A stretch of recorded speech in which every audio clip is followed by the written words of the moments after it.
Oshxonada ovqatlanib o'tirsam, bir men tengqur bola onasi bilan kelib yonimdagi stolga o'tirdi. E'tibor bermadim, ovqatlanishda davom etdim. Lekin ularni baland gapirgani qulog'imga chalindi. Hech tushunmas ekansizda, aya. Sen o'zing katta bo'lib qolding-da, bolam. O'g'il jahl qilib chiqib ketdi. Lekin onasi g'alati bo'lib o'tirib qoldi-da. Ko'zlariga qarasam,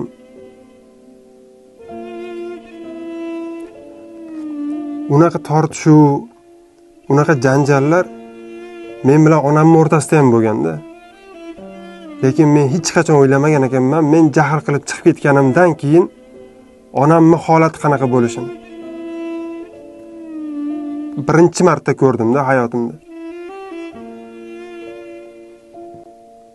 Ota-ona har qanday iztirobga, azobga chidarkan, lekin bolasidan kelganiga chidalmay qolar ekan. Vaqt kech bo'lmasdan rozi qilishimiz kerak.